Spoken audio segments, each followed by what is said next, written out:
Hello, hey, welcome back to my channel. अभी तक हम लोगों ने विलियम शेक्सपियर और जॉन गैल्सबर्गी को स्टडी किया था। ठीक है, टीजीटी में जैसा कि आप लोगों को पता है 4 राइटर्स हैं, William Shakespeare, William Wordsworth, John Galsworthy और जॉन मिल्टन। ठीक है, तो आज से हम स्टार्ट करेंगे जॉन मिल्टन। चलिए स्टार्ट करते हैं। पहले देखते हैं जॉन मिल्टन और उनकी early life. John Milton was born on 9 December 1608 in Cheapside along Bread Street, London, England. 9 दिसंबर 1608 को वो इंग्लैंड में पैदा हुए थे। मिल्टन जो है तो द एज ऑफ मिल्टन भी कहते थे, जो कि जिसका टाइम पीरियड था 1625 से 1660 तक। ये इस टाइम को द एज ऑफ मिल्टन क्यों कहते थे? क्योंकि सबसे इम्पॉर्टेंट और सबसे अच्छी रचनाएं जो थी, सबसे अच्छे वर्क्स इनके इस टाइम में लिखे गए थे वो इस पीरियड में लिखे गए थे, इसीलिए से द एज ऑफ मिल्टन कहते हैं। द एज ऑफ प्यूरिटनिज्म भी कहते हैं इसे, क्योंकि जॉन मिल्टन जो थे बाइबल के फेवर में थे, ना कि चर्च जैसी इंस्टीट्यूशंस के। He was the son of John Milton and सारा जेफरी। उनके फादर का नाम भी जॉन मिल्टन था और मदर सारा जेफरी थी। मिल्टन के फादर जो थे वो एक स्क्रिवनर थे। स्क्रिवनर मीन्स एक क्लर्क टाइप थे और एक म्यूज़िक कंपोज़र भी थे। Milton studied at Paul's School. Milton की जो प्राइमरी एजुकेशन थी वो पॉल्स स्कूल में हुई थी, जो कि 1620 में उनकी हुई थी। ठीक है, फिर उन्होंने क्राइस्ट कॉलेज में एडमिशन लिया था, जहाँ पे उन्होंने लैटिन और ग्रीक भाषा को सीखा। क्राइस्ट कॉलेज में ये थे 1625 में। प्राइमरी एजुकेशन 1620 में और कॉलेज की एजुकेशन जो थी वो 1625 में ली थी। और 1626 में इन्हें कॉलेज से सस्पेंड भी कर दिया गया था, क्योंकि इनके एक जो इनके ट्यूटर थे, इनके टीचर, उनसे इनका झगड़ा हो गया था, इस वजह से इन्हें कॉलेज से सस्पेंड कर दिया गया था। At Cambridge Milton was known as the lady of Christ College. जब ये कॉलेज की पढ़ाई कर रहे थे तब कैम्ब्रिज में एक इन्हें टाइटल दिया गया था, the lady of Christ college. इन्हें लेडी इसलिए क्यों कहा जाता था? क्योंकि एक तो इनका कॉम्प्लेक्शन बहुत ही फेयर था और इनके जो भी इनके जो भी नैन नक्श थे वो एक लेडी की तरह थे, मतलब ये सूरत बहुत ही ब्यूटीफुल थे, इसीलिए इन्हें लेडी ऑफ क्राइस्ट कॉलेज कहा जाता था। ये जो टाइटल है, इस टाइटल का जो जिक्र है वो इनके कंटेम्प्रेरी राइटर थे जॉन ऑब्रे। उन्होंने अपनी बुक में किया है। कौन सी बुक? ब्रीफ लाइव्स में। It is said by his a contemporary writer John Aubrey in his book Brief Lives. ठीक है, चलिए नेक्स्ट पॉइंट देखते हैं। During his Cambridge years Milton became friend with Edward King, to whom he later dedicated an elegy, Lycidas. Edward King drowned in the Irish Sea in 1637। जब ये Cambridge में study कर रहे थे तब इनके एक बहुत अच्छे फ्रेंड थे एडवर्ड किंग, जिनकी 1637 में आयरिश सी में डूबने से मौत हो गई थी।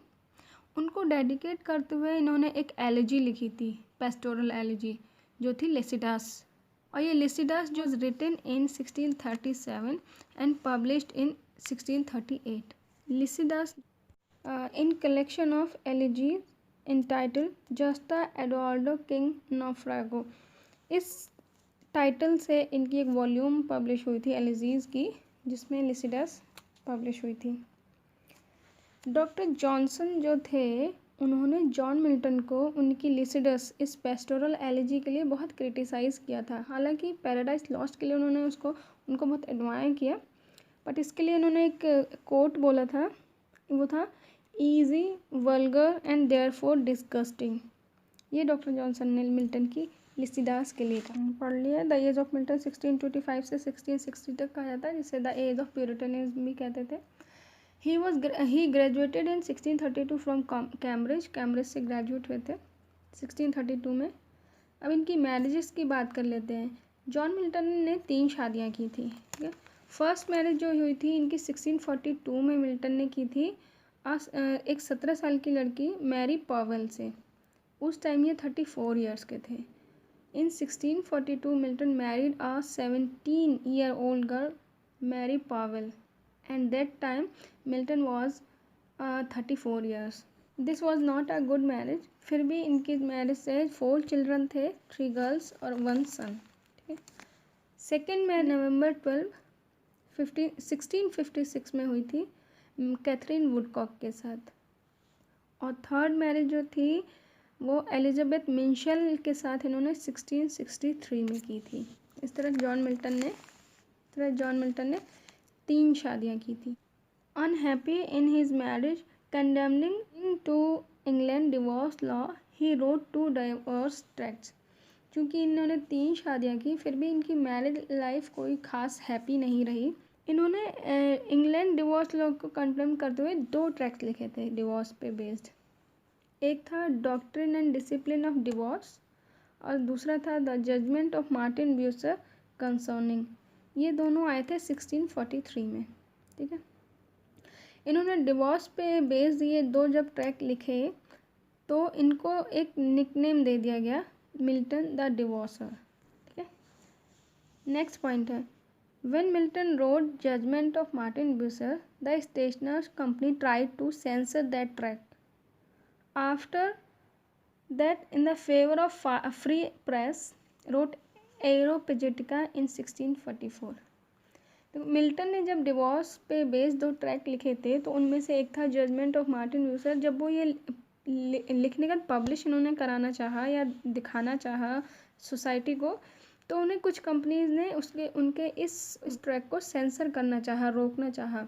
तो इस तरह उन्हें लगा शायद ये स्पीच रही है, उसे रोकने की कोशिश की जा रही है।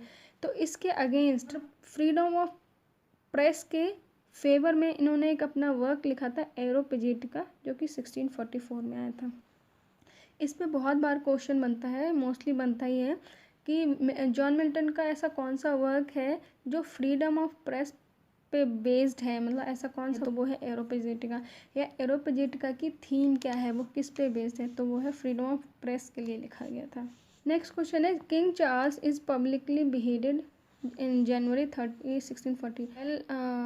रूलर्स होते थे, तो 1640 में किंग चार्ल्स को पब्लिकली बिहेडेड कर दिया गया था।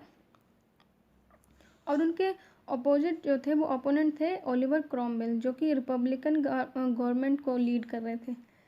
और जॉन मिल्टन जो थे वो ओलिवर क्रॉमवेल के फेवर में थे, ना कि किंग चार्ल्स के। तो उन्होंने किंग चार्ल्स के जो बिहेडेड को फेवर किया था, सपोर्ट किया था जॉन मिल्टन ने। In March 15, 1640 Milton appointed as a secretary for foreign tongue by English government.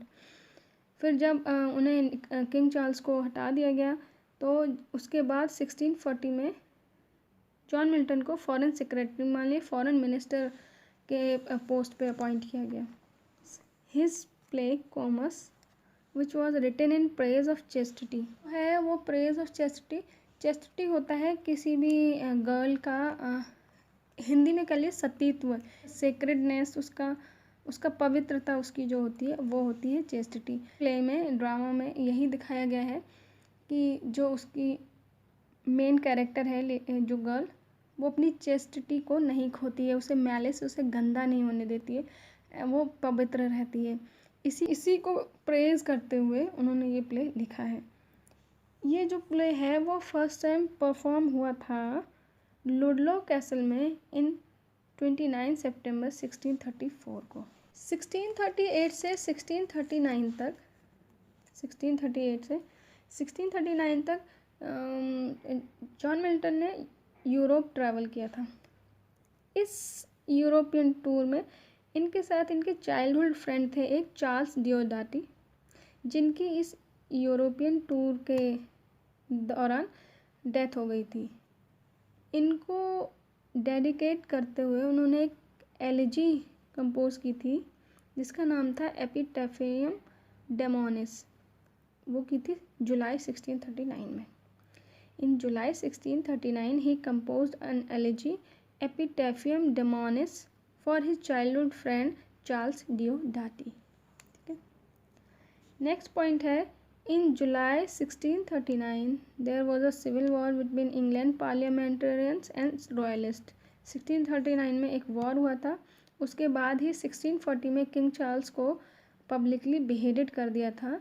He wrote his political writings, इन्होंने अपनी कुछ political writing reformation and the reason for church government publish in 1641। Next point है, in February 1652 at the age of 44 he became totally blind due to glaucoma disease.